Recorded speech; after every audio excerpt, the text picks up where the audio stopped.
રાજકોટ શહેરમાં તોફાની તત્વો બેફામ બન્યા છે। ધોકા પાઇપ લઈને આતંક મચાવ્યો છે। કટારિયા ચોકડી પાસેની સોસાયટીમાં સામાજિક તત્વોએ આતંક મચાવ્યો।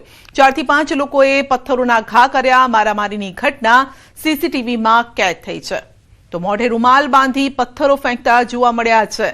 હાથમાં લાકડી દંડા લઈને મારામારી કરતા પણ જોવા મળ્યા છે।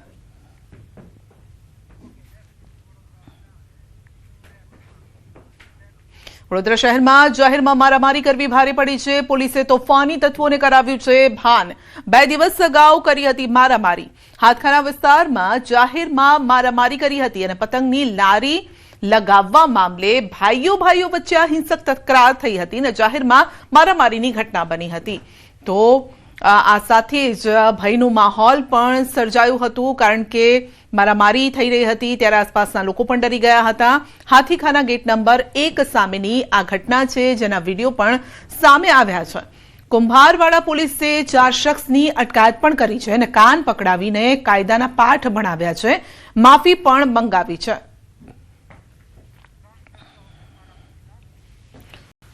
એક તરફ રાજ્યમાં કાયદો વ્યવસ્થાની પરિસ્થિતિ અને બીજી તરફ આ રીતે અસામાજિક તત્વો બેફામ બન્યા છે। ન કાયદાનો ડર છે, ન પોલીસનો ડર છે। જાહેરમાં ખુલ્લેઆમ મારામારી કરી રહ્યા છે, જાહેરમાં હથિયારો લહેરાવી રહ્યા છે અને આપ જોઈ શકો છો કે તેમને સીસીટીવીમાં કેદ થવાનો પણ ડર નથી। ઘણા લોકો એટલા માટે જ મોં પર રૂમાલ બાંધીને આવ્યા છે જેથી તેમની ઓળખ છતી ન થાય, પરંતુ તેમને નથી ખબર કે પોલીસ કોઈને પણ નથી છોડતી।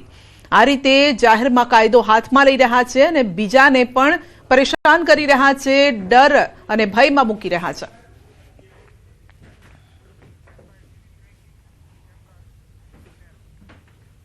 બનાસકાંઠા કલેક્ટર કચેરીને બોમ્બની ધમકી મળી છે અને પાલનપુર કલેક્ટર કચેરીને બોમ્બથી ઉડાવવાની ધમકી મળી છે। ધમકી મળતા પાલનપુર કલેક્ટર કચેરી ખાલી કરાવી દેવાઈ છે। જિલ્લા કલેક્ટર, અધિક કલેક્ટર પણ કચેરી છોડીને નીકળી ગયા છે બહાર। પોલીસ અધિકારીઓ કચેરીની અંદર, તો કલેક્ટર કચેરીનો સ્ટાફ બગીચામાં છે। તેઓ રાહ જોઈ રહ્યા છે, તપાસ કરવામાં આવી રહી છે ત્યાં। વધુ અપડેટ મેળવીશું સંવાદદાતા કિશોર પાસેથી। જી કિશોર, ક્યારેક શાળાને ઉડાવવાની ધમકી મળે છે, ક્યારેક કોર્ટને ઉડાવવાની ધમકી મળે છે। આજે પાલનપુરમાં કલેક્ટર કચેરીને ખાલી કરાવાઈ છે, શું અપડેટ? ચોક્કસથી સંધ્યા, પાલનપુર કલેક્ટર કચેરીને બોમ્બથી ઉડાવી દેવાની જે ધમકી મળી છે તેને લઈને ફફડાટ ફેલાયો છે। અત્યારે તો પાલનપુર કલેક્ટરના મેલ પર મેલ આવ્યો હતો અને મેલમાં કલેક્ટર કચેરીને બોમ્બથી ઉડાવી દેવાની ધમકી મળતા તાત્કાલિક કલેક્ટર દ્વારા જિલ્લા પોલીસ વડાને જાણ કરવામાં આવી હતી અને પોલીસ તાત્કાલિક સ્થળ પર પહોંચી છે અને સ્થળ પર પહોંચીને કલેક્ટર કચેરી ખાલી કરાઈ છે। તમામ કલેક્ટર કચેરીના સ્ટાફને કલેક્ટર કચેરીથી 100 મીટર દૂર રખાયા છે અને મેલ ક્યાંથી આવ્યો હતો, કોને કર્યો હતો તેને લઈને પણ તપાસ હાથ ધરી છે। તે ઉપરાંત પાલનપુર કલેક્ટર કચેરી અત્યારે પોલીસ છાવણીમાં ફેરવાઈ છે અને પોલીસ દ્વારા સમગ્ર મામલે જે છે તે કલેક્ટર કચેરીને અત્યારે તપાસ હાથ ધરવામાં આવી છે। સર્ચ ઓપરેશન અત્યારે ચાલી રહ્યું છે। સર્ચ ઓપરેશન પછી બહાર આવશે કે આ બોમ્બથી ઉડાવી દેવાની ધમકી છે કે કોઈ પ્રકારનો બોમ્બ મૂકવામાં આવ્યો છે। સંધ્યા, જી આપનો આભાર।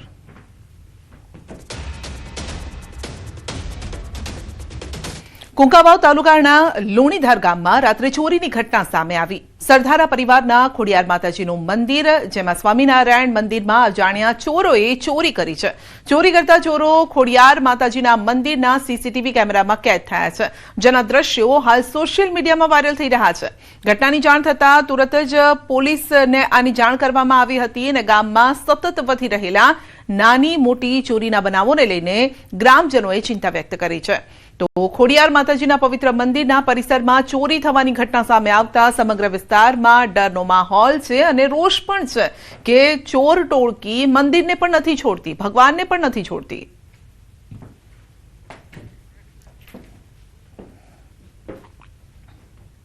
અને હવે વાત જય સોમનાથની।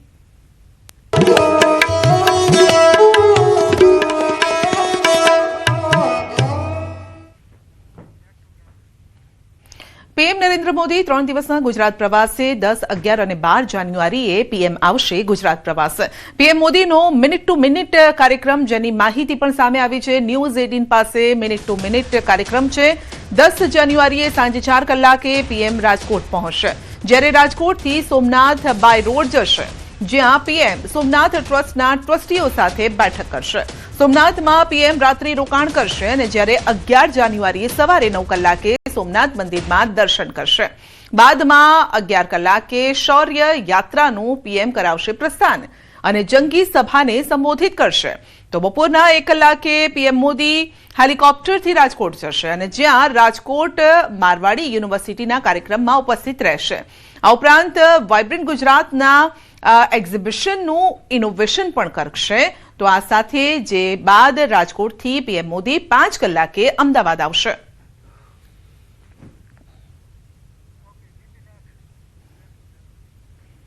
પ્રધાનમંત્રી નરેન્દ્ર મોદીના આગમનને લઈને સોમનાથમાં તડામાર તૈયારીઓ શરૂ કરી દેવાઈ છે. સભા સ્થળ, રોડ રસ્તા અને પીએમ મોદીનું અભિવાદન ઝીલવાના સ્થળ પર તૈયારીઓ પૂરજોશમાં છે. આગામી 10 અને 11 તારીખે પીએમ મોદી સોમનાથ આવી રહ્યા છે. પીએમ મોદી સોમનાથ મહાદેવની પૂજા અર્ચના બાદ 108 અશ્વો સાથે ભવ્ય રોડ શો કરશે. અંદાજિત 2 કિલોમીટર લાંબો ભવ્ય રોડ શો કરશે. તો જેમાં 108 અશ્વોની વચ્ચે રહી અને પીએમ લોકોનું અભિવાદન ઝીલશે. રોડ શો બાદ પીએમ મોદી વિશાળ જનમેદનીને સંબોધિત કરશે. પ્રથમ જ્યોતિર્લિંગ સોમનાથ મંદિર ખાતે દેશના વડાપ્રધાન નરેન્દ્ર મોદી જ્યારે આગામી દિવસોમાં એટલે કે તારીખ 10 અને 11ના આવી રહ્યા છે ત્યારે તેમની તૈયારીના ભાગરૂપે તડામાર તૈયારીઓ છે તે કરવામાં આવી રહી છે. હું આપને સીધા દ્રશ્યો બતાવીશ કારણ કે આ જે દ્રશ્યો છે તે સભા સ્થળના છે.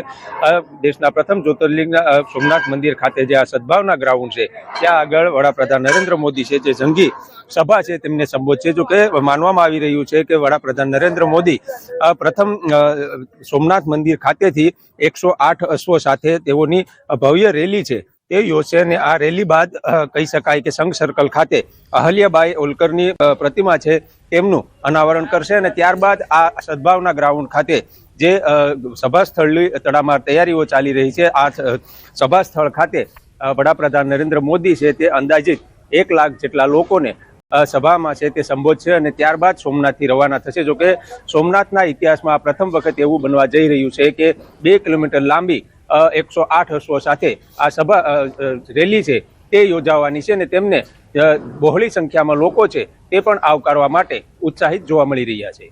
દિનેશ સોલંકી, ન્યૂઝ 18 ગુજરાતી, ગીર સોમનાથ. ગીર સોમનાથમાં પીએમ મોદીના આગમનની તડામાર તૈયારીઓ થઈ રહી છે અને ત્યારે ભાજપ પ્રમુખ જગદીશ વિશ્વકર્મા સોમનાથ પહોંચ્યા છે. પીએમના આગમનની તૈયારીઓને લઈને સોમનાથમાં તેઓ નિરીક્ષણ પણ કરી રહ્યા છે. મંત્રી જીતુ વાઘાણી, ડોક્ટર પ્રદ્યુમન વાજા, કૌશિક વેકરિયા, સાંસદ રાજેશ ચુડાસમા સહિત જિલ્લા ભાજપ અગ્રણીઓ પહોંચ્યા છે. પ્રદેશ ભાજપ પ્રમુખ અને મંત્રીઓએ રૂટનું નિરીક્ષણ કર્યું છે. સોમનાથ મંદિરથી શંખ સર્કલ સુધી રૂટ નિરીક્ષણ કર્યું છે. ગ્રુપ નિરીક્ષણ બાદ પ્રદેશ ભાજપ પ્રમુખ અને મંત્રીઓનો કાફલો સભા સ્થળે પહોંચ્યો. સભા સ્થળનું નિરીક્ષણ કરવામાં આવી રહ્યું છે. તો પીએમ મોદીની 108 અશ્વો સાથે 2 કિલોમીટર લાંબો આ ભવ્ય રોડ શો યોજાવાનો છે અને ત્યારબાદ સોમનાથ પૂજા વિશાળ જાહેર સભાને તેઓ સંબોધિત કરવાના છે. તો તમામ જે કાર્યક્રમોની રૂપરેખા તૈયાર કરાઈ છે તેને લઈને પણ અત્યારે નિરીક્ષણ કરવામાં આવ્યું છે. સ્થળનું નિરીક્ષણ થયું છે.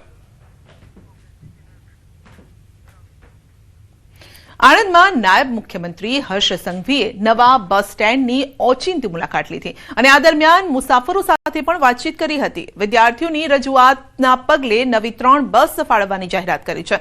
જે બાદ તેમણે તાબડતોબ આણંદ બોરસદ અને આણંદ ડાકોર રૂટની બસ શરૂ કરાવી. ધારાસભ્ય યોગેશ પટેલના હસ્તે લીલી ઝંડી આપી બંને રૂટનો પ્રારંભ કરાવ્યો. મુસાફરો અને વિદ્યાર્થીઓમાં સરકારના ત્વરિત નિર્ણયથી ખુશી છે.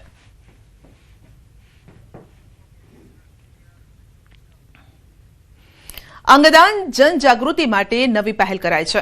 વિદ્યાર્થીઓને અંગદાન માટે પતંગ વિતરણ કરાયું છે. નાયબ મુખ્યમંત્રી હર્ષ સંઘવીના જન્મદિવસ પૂર્વે આયોજન કરાયું છે. નાયબ મુખ્યમંત્રી હર્ષ સંઘવીના હસ્તે અંગદાન અંગેના પતંગોનું વિતરણ કરાયું છે. વિદ્યાર્થીઓને પતંગ વિતરણ કરાયું. અંગદાન માટે કામ કરતા દિલીપ દેશમુખની હાજરીમાં વિતરણ કરાયું છે. અંગદાન મહાદાન સૂત્ર અંકિત પતંગો અર્પણ કરાયા છે.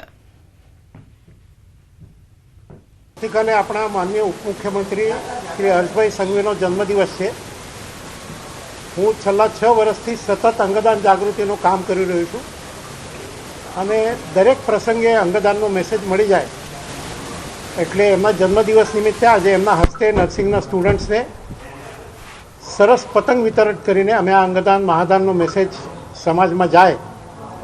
આજે પણ આપણે ત્યાં અનેક લોકો અંગોની પ્રતીક્ષામાં મોતને ભેટે છે, અનેક લોકો મોતનો ઇંતજાર કરે છે. આપણા જ દેશ બાંધવોનો મોતનો ઇંતજાર સમાપ્ત થાય એટલા માટે અંગદાનનું આપણે કામ કરી રહ્યા છીએ. છોટાઉદેપુરના